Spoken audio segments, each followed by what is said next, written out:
My guest today is Jane Draynscott, who has written Cleopatra's Daughter, Egyptian Princess, Roman Prisoner, and African Queen. And today we are going to talk about Cleopatra.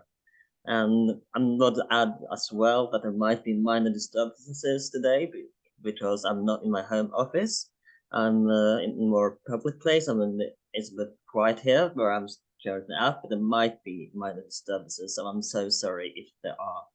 But of course, I always begin asking our guests, how did they come about studying the Ptolemies and, of course, Cleopatra, whom we are going to talk about today?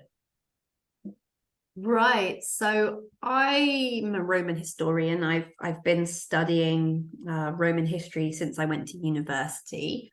And when I did my PhD, I looked at health in Greco-Roman Egypt. So I suppose being interested in Greco-Roman Egypt got me interested in Cleopatra, because you can't really do one without doing the other.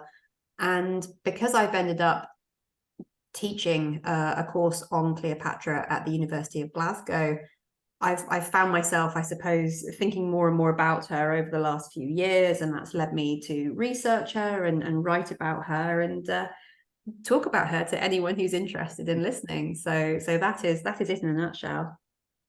So let's begin with a little background, because we have to understand the Ptolemies as well, and not to be confused with the scientist Ptolemy, who has no relation to these Ptolemies.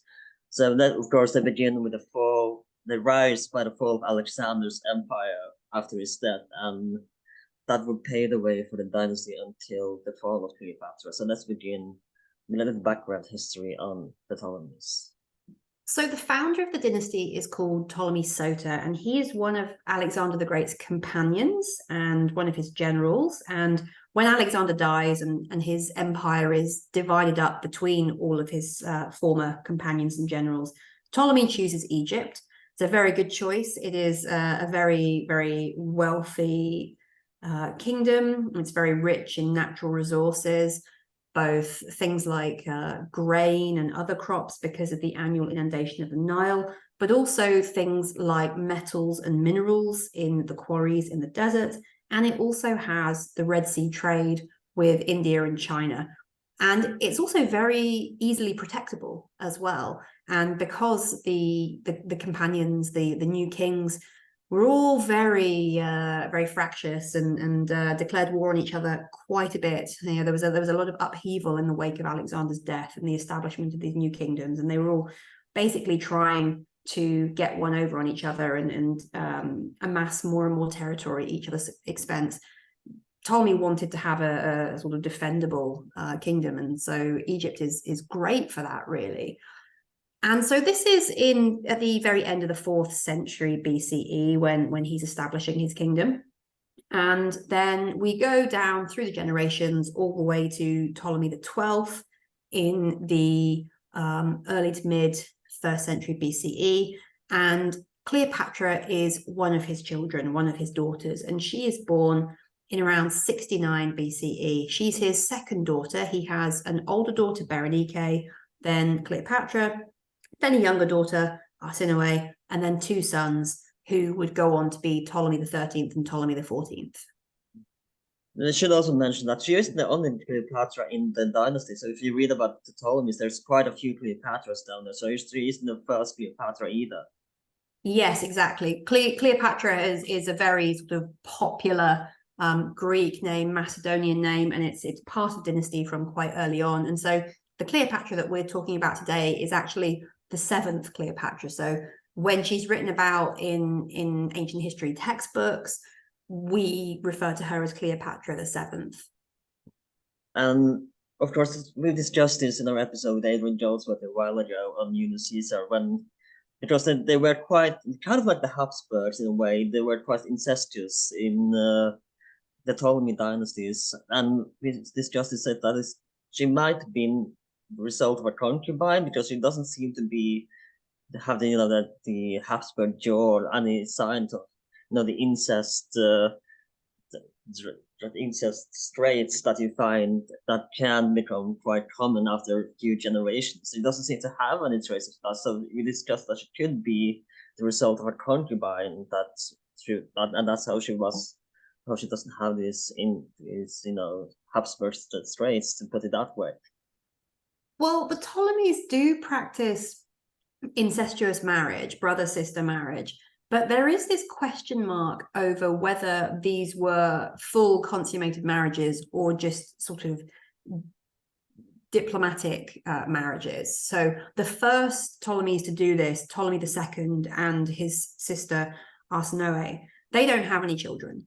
Ptolemy II's heir, Ptolemy III, is his child from an earlier marriage. So it's possible that some of the brother-sister marriages that take place through the family line are consummated and children do arise from those, but it's also possible that they didn't. So we don't actually know precisely how incestuous and inbred the Ptolemaic dynasty was. I mean, certainly the Ptolemies intermarry with members of other neighboring dynasties, the Seleucids, the Attalids, etc., as well. So we are seeing sort of new members of the family brought in.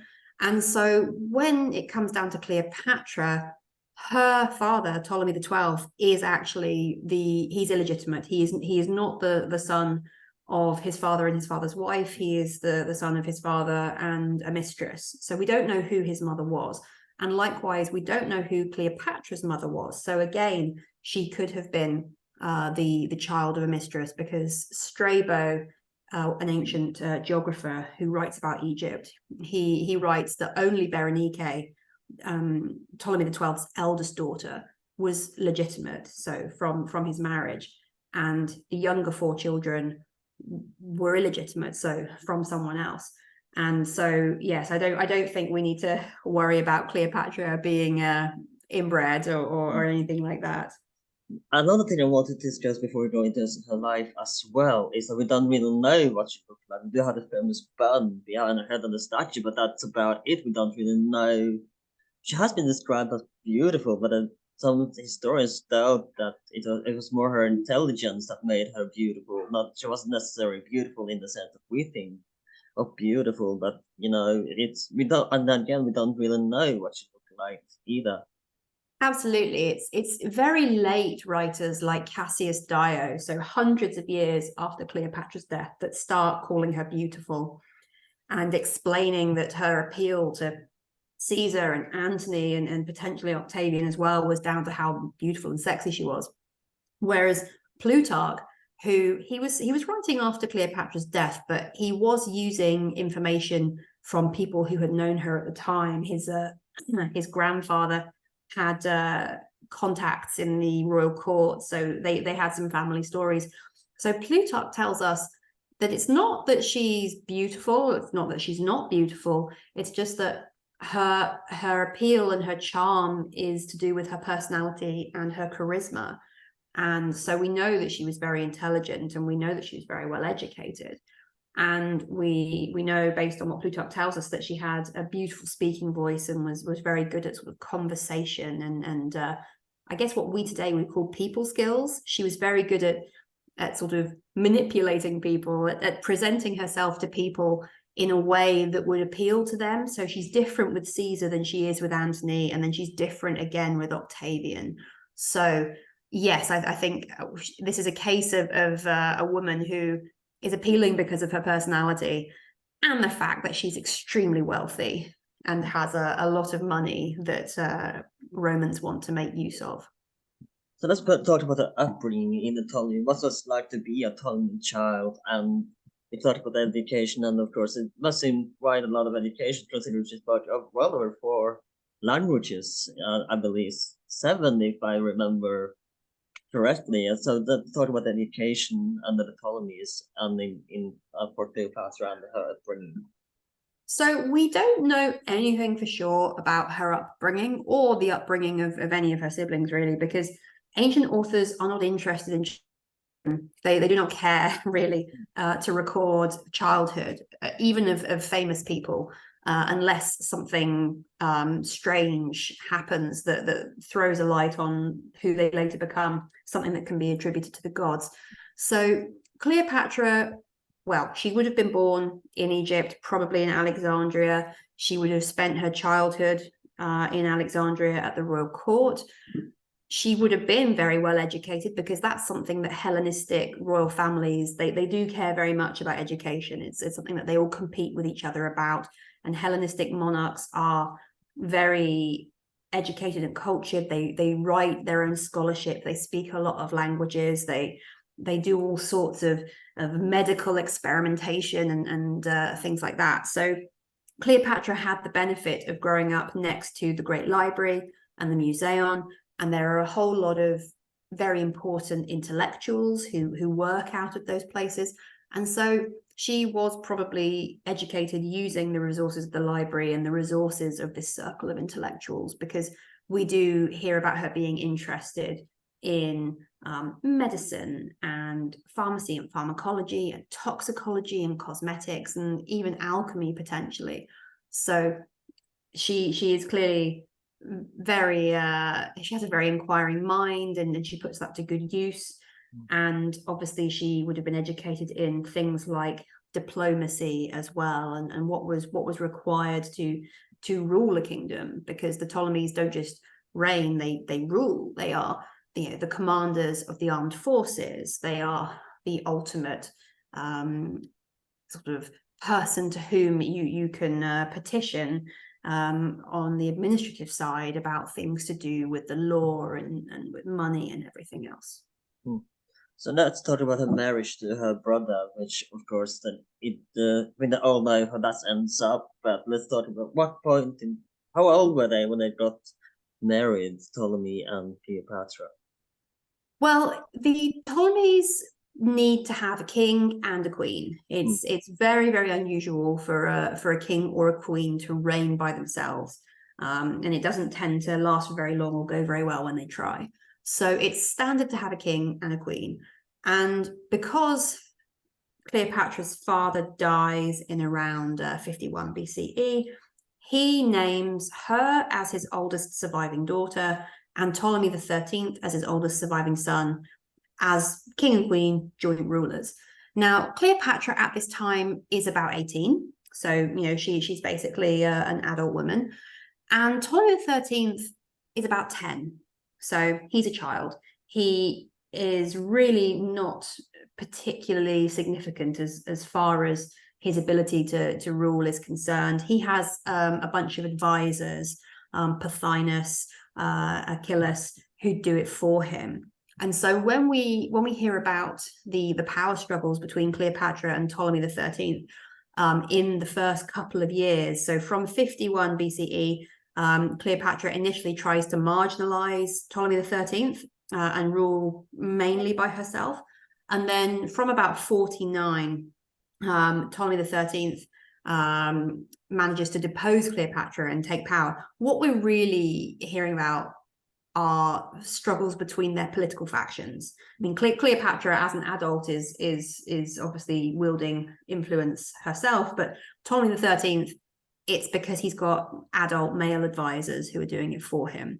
So their marriage is entirely a diplomatic marriage of convenience. It's in name only. It's she's 18, he's 10. It's that he's being controlled by his advisors. It's not what we would recognize as any kind of partnership. What did you just have regency, or it didn't matter if you were a woman or a man who reigned on the throne? She had full power as a queen when she reigned. She wasn't just a regent until Ptolemy was of age. No, I mean well, it depends on who you ask. From the Roman perspective, they were both children and needed to have Roman oversight. So one of the reasons that the Romans get involved in Egypt is because there's this idea that Ptolemy the 12th, their father, has basically left them to Rome. He's made Rome essentially their regent. He's made his friend Pompey their guardian. And this is from the Roman perspective, and they of course do not agree with this. Cleopatra is perfectly capable of ruling independently, and Ptolemy XIII's advisors do not want any sort of Roman interference. So there is this question of who exactly should be the person in charge of this situation. And they all have different ideas about it. And yes, I mean, as we see later in her life, Cleopatra rules alongside her son, Ptolemy XV, Caesar, the son of Caesar, who's known as Caesarion, Little Caesar. And so, although technically he is the king and the pharaoh ruling alongside her, in reality, he is a baby and then a child. And it's not until he's about 16 that he starts actually doing things as king and pharaoh. So she not, is ruling in his name for many years. So of course, she doesn't rule for long, as you mentioned. She got expelled in 49 BC by her brother. So let's talk about, because I personally, what does she do before she does meet Caesar, of course, eventually? But what does she do in the meantime before she meets Caesar? Does she try to build up forces against Ptolemy, or how does she plan to take over for the Q from the start? I think again, it's not really a very well attested period of history, because we hear about it through Roman sources, and the Romans are really only interested as far as it pertains to Rome. So we hear about the power struggle between Cleopatra and Ptolemy XIII because Caesar is involved when he goes to Alexandria later and gets involved in the civil war between them and has to basically choose a side and try and find a solution. So we don't get the sort of precise blow-by-blow account of what happened. So Cleopatra is deposed at some point in 49. She goes to Upper Egypt to potentially try and gather some support from the people there, whereas Ptolemy XIII is obviously in Alexandria with the court. That doesn't work. At some point, she goes to Syria, neighboring region. She may take her younger sister Arsinoe with her then, although Arsinoe later is back in Egypt on the side of Ptolemy XIII and Ptolemy XIV. So it's all quite messy, and we're not really sure who was where and when they were there. What we do know is that Ptolemy XIII's advisors make really a catastrophic mistake, and that's that they kill Pompey. Yeah. I want to bring that up.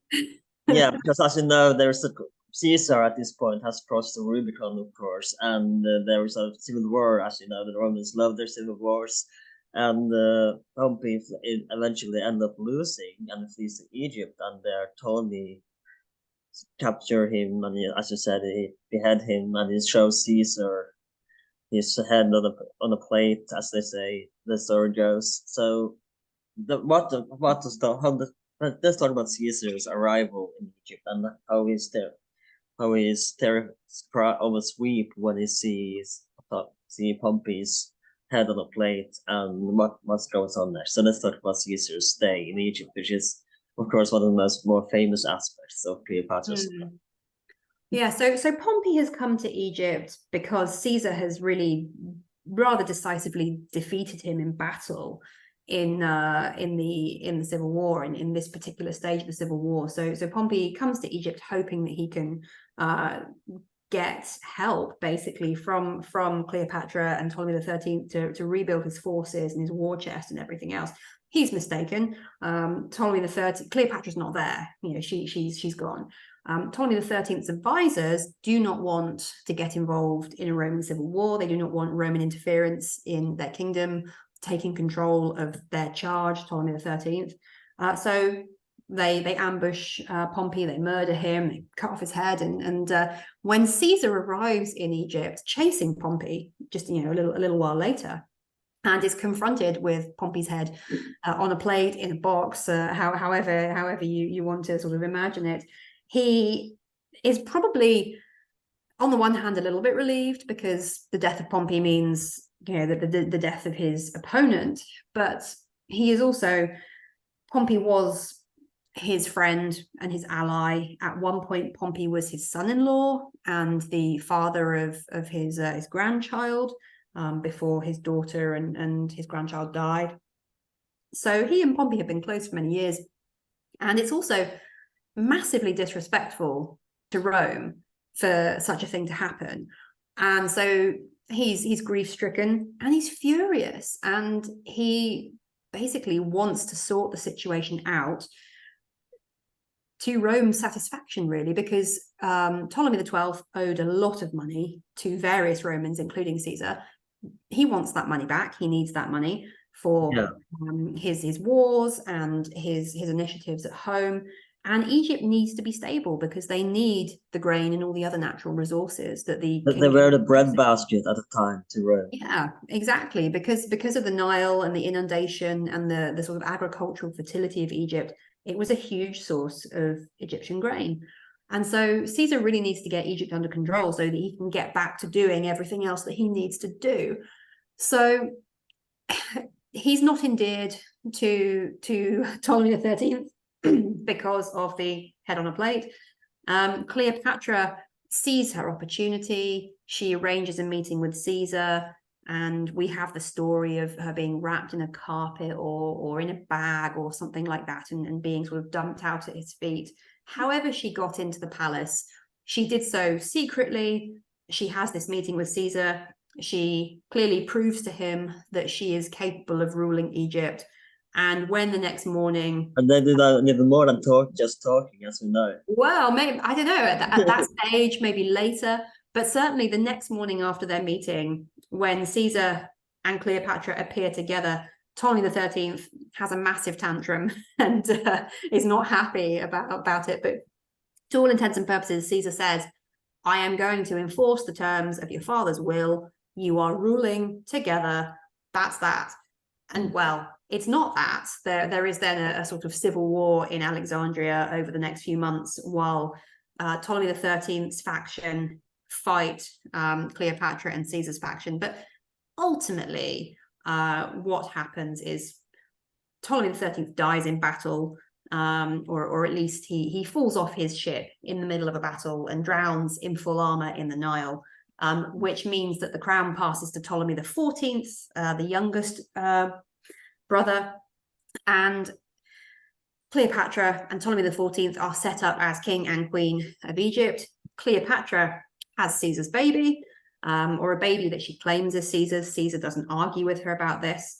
And so Cleopatra is basically ruling independently because once again, she is now 20 or thereabouts, a little bit older, and her brother, youngest brother, once again is sort of 10 or so, and there's no competition really. And so when Caesar finally leaves Egypt, he's stabilized the country. He's gone on a massive Nile cruise with Cleopatra and a load of navy and armed forces, showing the population of Egypt, this is your queen, she's backed by Rome, behave yourselves.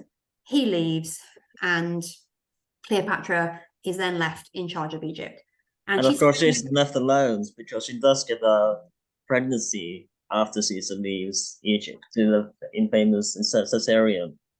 Yeah, so she has a son, she has an heir, so she's pretty satisfied. She's got her position has been approved by Rome. It's confirmed by Rome. She's got troops there to back her up. She's got a son that she can use as her successor.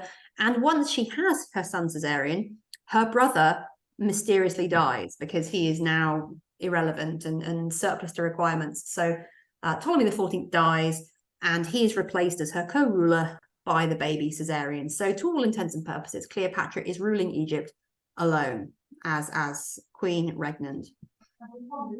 So let's talk about the next big event, which is, of course, the death of Caesar. And she goes to Rome after his death to, I believe it.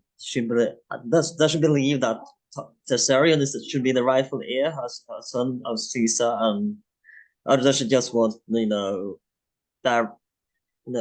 elaborate, what is her plan for Rome when she comes back after Caesar's death?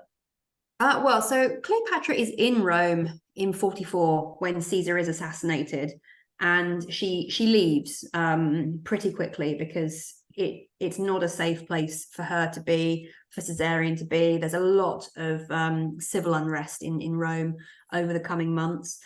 Now, I don't think Cleopatra had any plan for Rome whatsoever. All she really wanted from Rome was support. She has her kingdom. She has her realm. One of the things that she wants to do is improve the strength and stability of the Ptolemaic kingdom. It was once a massive empire. It had much more territory around the Mediterranean during the reigns of Ptolemy I, Ptolemy II than it has during Cleopatra's reign. And what she wants to do is make Egypt strong and stable so that she can pass it on to her children, to the next generation, continue the Ptolemaic dynasty. She wants to keep Egypt as an independent kingdom. She doesn't want it being taken by Rome and turned into a province the way that had happened to all the rest of Alexander's generals' kingdoms. So as far as she's concerned, what she wants from Rome is what she's currently got. She wants to continue that. So after Caesar's death, for a little while, she's really not sure who is the best Roman to ally herself with. And she finds that Brutus and Cassius, two of Caesar's assassins, are in the Near East and they want Egyptian support. And because she's a Roman client queen, she's obliged to give it to them, but she prevaricates and delays, and in the end, she doesn't end up giving them anything. So when Antony comes into the Near East, once he is sort of formally one of the triumvirate and is given control of the Near East and has to sort it all out, she's able to say to him, you know, I didn't help them. I remained loyal to Caesar. Let's work together. And she basically wants Antony to be like Caesar, to be her benefactor and to represent her interests in Rome. But I don't think she ever had any idea, any thought that Caesarion might rule Rome or do anything in Rome, because he's not Roman. He's Caesar's son, but legally he's not a Roman citizen. He's an Egyptian. He's a foreigner, so he can't do anything in Rome apart from be a client king of Egypt. Now, you do have the famous story. I don't remember exactly when this happened, but they do get involved in a romance as well, Cleopatra and Antony. So, and you do have the famous, I don't remember what the topic was, but the general comes in and he sees them together and he says, and he tells you something. I don't remember exactly how the story goes, but Antony replies back, "Who cares? I'm screwing a princess." Well, it's a little bit more than that. So he and Octavian obviously have an ongoing rivalry as to who is really Caesar's heir, and Octavian can claim that he was legally Caesar's heir. He was adopted by Caesar, so he is now going by the name of Caesar himself. Whereas Antony, of course, was Caesar's, number two, his ally. He's a better more experienced politician in general. And there is a period later on where Antony is married to Octavian's sister, Octavia, and so they exchange letters and basically, yes, Antony's saying to him, "Look, why do you care? You have all sorts of bits on the side, and I don't care about those. Why do you care about mine?" And Octavian cares because it suits him to care, because it's something that he can hold over Antony, that Antony has this relationship with this foreign woman, this powerful woman who is basically his boss, and he makes out that Antony is emasculated by Cleopatra and everything else. But I think we don't know really a lot about Caesar's relationship with Cleopatra, because I think it suited the later sources to try and sort of basically cover it up, because, of course, Caesar was Octavian's adopted father. Octavian doesn't want Caesar being, bad-mouthed because of his relationship with Cleopatra. So we don't know very much about it. Whereas Octavian wants to badmouth Antony and to use his relationship with Cleopatra against him. So we hear a lot more about their relationship and about how Antony is basically he's running around after Cleopatra. He's doing what she says. He's massaging her feet in public. He's doing all these sort of humiliating, degrading things that Roman men should never do. And the interesting thing about it is that when we read these sources today, we can read them as, oh, they actually have a nice relationship. They have a genuinely sort of, it's romantic, it's passionate, it's a relationship of equals. They're working together to try and achieve the same goals. It does seem that they genuinely care for each other. It's not just simply a transactional sort of relationship. And so we today will read the sources in a different way to how ancient Romans thought about all of these things. You know, you didn't have a relationship of equals. The man was the superior partner, and for a man to give up any of his autonomy to a woman was just unthinkable. And so this is why Antony is presented in a very negative light for his relationship with Cleopatra, because he's happy to work with her and to do things that she wants done. So, of course, as you know, that Octavian and Antony do work together to defeat Brutus Pompey's son. So in the end, they do win, but then they do have a falling out. And the next big thing, of course, is the Battle of Actium, where Cleopatra as well is present with her navy and her fleet. But they do lose, of course. But let's talk about the Battle of Actium and Cleopatra's fleet at the present. Yeah, Actium is quite interesting because it's made out in Octavian's propaganda. Actium is made out to be this massive, important, emphatically decisive battle in which he defeated Antony and Cleopatra and became master of the Roman world. And in reality, it's really not like that at all. It's pretty minor, pretty disappointing. It's not really much to do with Octavian. It's his right-hand man, his Admiral Agrippa, is the one that sort of wins the battle. And it's really only won in one respect because Cleopatra leaves. But what Antony and Cleopatra wanted to accomplish, their ships were blockaded in.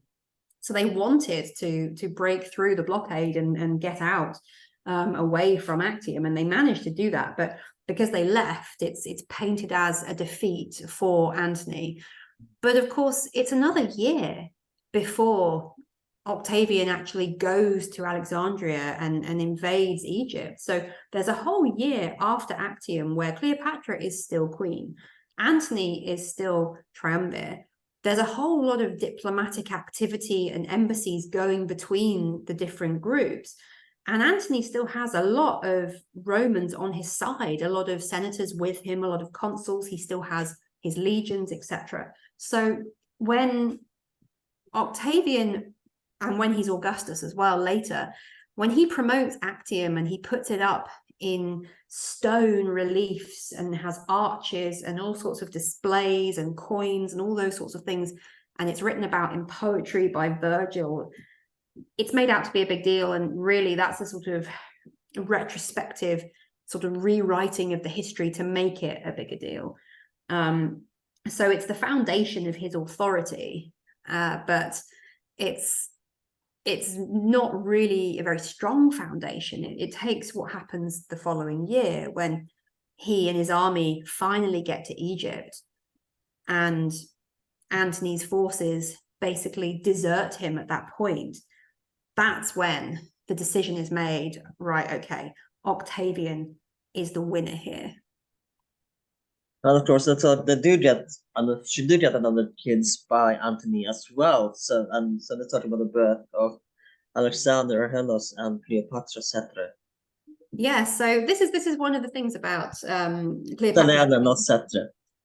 Yeah, so Cleopatra's relationship with Antony, it lasts for a decade, and they have 3 children. They have the fraternal twins, Alexander Helios and Cleopatra Selene, and then they have a younger son, Ptolemy Philadelphos, and they have plans for these 3 children.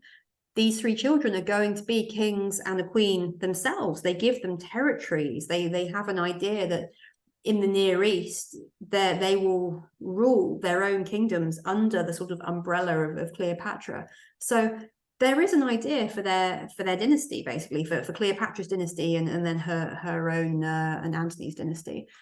So these children are important. When they're born, they are seen as being the future. And obviously we know in hindsight that it doesn't work out, but certainly it was all very exciting at the time that there are these, Cleopatra has 4 children. Octavian only has 1. She has this huge achievement that she's got all these children that she can put into service for her dynasty. So of course the legitimization of Caesarion is of course important as well, because he wasn't birthed, and the legitimization was kind of a big deal as well in ancient Rome, and he hasn't been legitimized until 4 BC, was he? Well, his legitimacy is irrelevant. It's something that really wasn't an issue at the time. It didn't matter to the Egyptians. He was Cleopatra's son. He was the son of Caesar. She's able to present herself as Isis and Caesar as Osiris and Caesarion as Horus. And that works very neatly in the Egyptian belief system, because Osiris was dead and Isis and Horus had to sort of so it wasn't like the Roman world then, where legitimacy was important from birth on. No, not at all. So in Egypt, Caesarion is the king. He is the pharaoh. It really doesn't matter. For the Romans, it also really doesn't actually matter, because Caesarion isn't Roman. He's not Caesar's heir. He has no legal rights. He can't sit in the Senate or anything else. And the only reason it's an issue is because Octavian likes to present himself as the son of Caesar. And of course, he's Caesar's great nephew, and so he is related to Caesar. But the reason he's able to present himself as the son of Caesar is because Caesar adopted him in his will. And so Octavian owes all of his own personal authority to this adoption. He's only got access to Caesar's money and Caesar's soldiers because of this adoption. And so he doesn't want any rivals. And so that includes Caesarion, but it also includes Antony and any other influential Roman. So, I mean, it's one of the reasons that he has Antony's oldest Roman son, Antyllus, murdered in Alexandria, because Antyllus would be Antony's heir, his political heir, his military heir. Antyllus could do for Antony what Octavian has done for Caesar and avenge him later. So he has him murdered. So Octavian doesn't want any rivals of any kind. And so it just so happens that Caesarion, by bearing the name Caesar, is a bit more of an obvious rival than some of the other people who are part of all of this as well. Something that's fascinating me is that Octavian kind of just disappeared from history. We don't really hear much about him. And he isn't really important as you think he would become, because he's exactly Caesar's son and Cleopatra's son. You think he would play a more important part in the aftermath to try to, for example, avenge for the Egyptian throne or go back for his claim his right, but he does just kind of disappear out of history. Well, he's murdered, so he's that's the thing in hindsight, because all the sources know that he was murdered. They don't need to apply any sort of importance to him, because they know how his story ends. So yes, at the time, he was potentially quite a dangerous prospect, because Cleopatra sends him away from Egypt. The plan is for him to go over to India, and he's intercepted on his way there. So if he'd managed to leave Egypt and go off to India, we probably would have, over the next few years, that there would have been sort of worries about, oh, is he going to come back? Is he going to bring an army back to Egypt? Or is he simply going to, be a rich, sort of leisurely nothing in India and just sort of die young from sort of dissipation. So we'd certainly have heard about what he was doing after that. But yes, he's murdered. So his story comes to an end, and it suits everybody to pretend that there's nothing else to worry about. And the same is true of Antony and Cleopatra's other sons, Alexander Helios and Ptolemy Philadelphos. They die, we assume, because they disappear from history. We don't even get information. We don't know if they were murdered. We don't know if they just died of illness. They just disappear because they have ceased to be relevant to the story, because the story is now about Octavian becoming Augustus and being the Roman emperor. So these loose ends from the Republic are not something that later commentators bother to write about, because by that time, they really were insignificant, no matter how important they'd been at the time. And of course, let's talk about the infamous death of Antony and Cleopatra, because it's kind of a Romeo. I feel like it's kind of a Romeo and Juliet death over their death as well.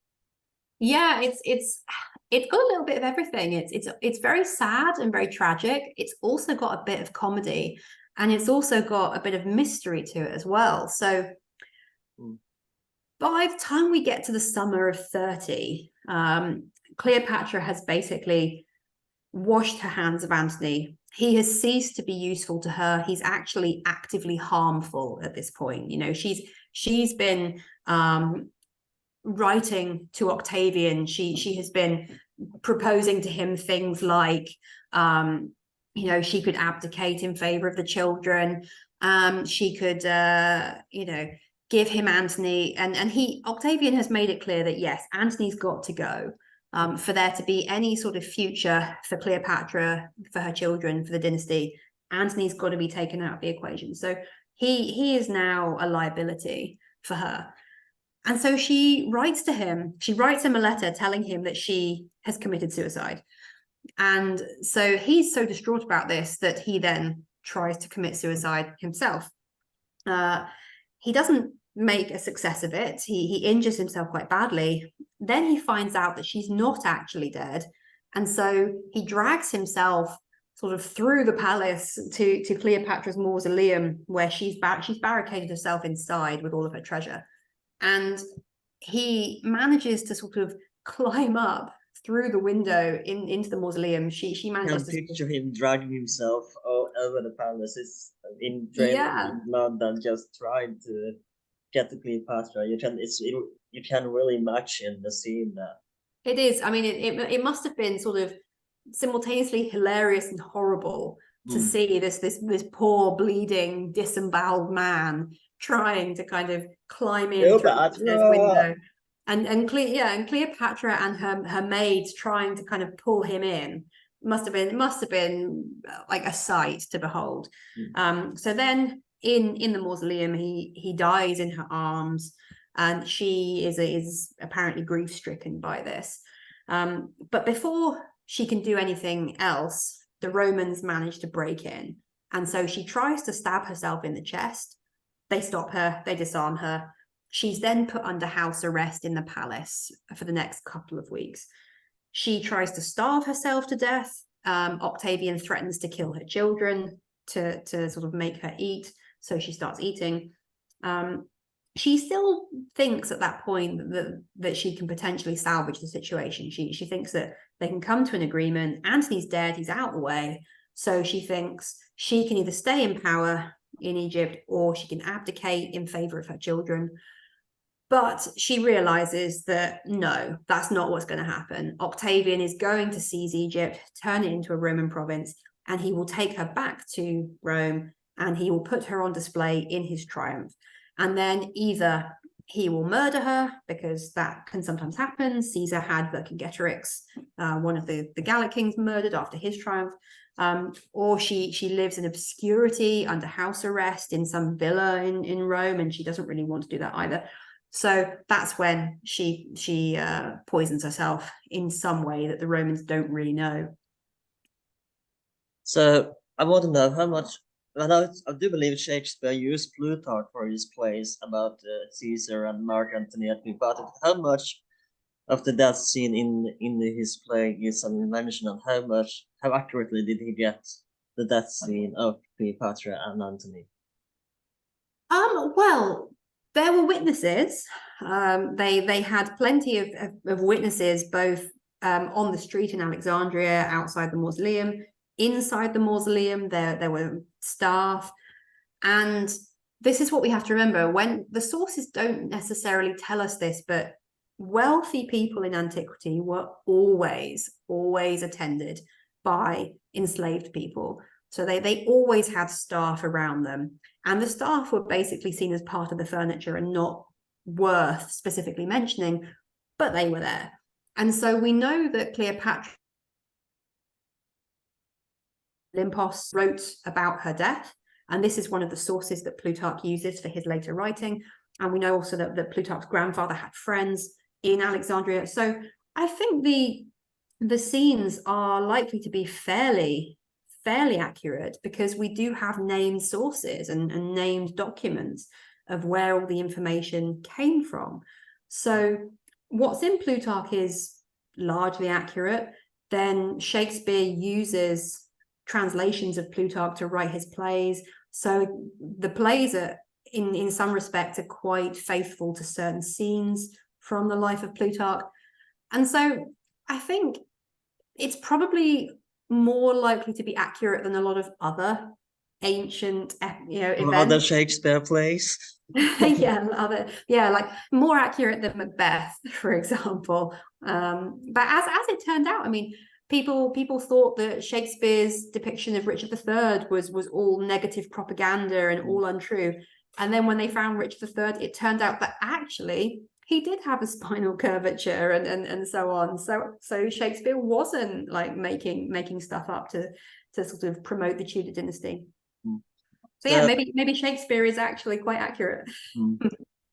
So something that's fascinating to me, I was talking about this in the second episode about Egypt as well, where it's that the pyramids are equally old to Cleopatra as she is to us. That's kind of crazy to think about, that they were already over 2,000 years, and she is 2,000 years old to us now. So it's crazy to think about how old they actually are at this point in time. Even in antiquity, they were ancient to the Egypt, to the Romans as well. Well, this is something to bear in mind when we talk about Egypt. Egypt was so much older than Rome. Rome was a relatively new city-state. During the latter part of the Republic, it's only very recently become a Mediterranean empire. And so it's one of the things that we see, actually, the comparison between the city of Alexandria, which is this amazing Hellenistic showcase of like beautiful brand new buildings, and Rome, which is this very sort of topsy-turvy, higgledy-piggledy, grotty, sort of shambling city made of mud and stucco. And it's one of the things that Octavian does when he becomes Augustus, and he has all of the money from the conquering Egypt and taking all of the Egyptian assets. He rebuilds the city of Rome. It said he found Rome a city of brick and he left it a city of marble. And it's true, because having seen the cities in the East like Alexandria and returning to Rome and thinking, this really isn't the capital of a world empire, and it needs to be. And so he perhaps more than anyone else really put his mark on Rome as a city to try to make it compete with places like Alexandria. Do we know if they will believe that the pyramids were built by aliens as well, or is that? I don't think anyone sensible believes that the pyramids were built by aliens. Fair enough. I know that the Romans did believe that there was a man in the moon. They did write about the face that you could see in the moon. And there is an ancient Roman science fiction novel called A True Story. And that imagines the kinds of strange races that live on the moon. But I don't know that they necessarily thought about aliens in the way that we do. Thank you so much for coming. It was also a pleasure to talk with you. Before you go, of course, do you have any social media you need to put in the description, or where people can buy your books, and they have a website you want people to go to, or if they have any questions, where they might find you? Yeah, I am at JL Draycott on Twitter. I have a personal website. You can find out all about my books and everything else on there. And I also have a University of Glasgow webpage, which is a little bit more academic if you want sort of academic information. So yes, if you Google me, you will find me. Again, thank you so much for coming on. This has been Well That Aged Well. We are available on YouTube, Spotify, Apple Podcasts, wherever you can find podcasts these days. I'm sorry if there were any background noises on this episode. I do apologize for that. I'm not at my home office, as I mentioned in the beginning, so I apologize again. But if you like this episode, consider writing a little review on Apple Podcasts. That would help us out a lot. Please like, share, and subscribe, and I'll see you next time.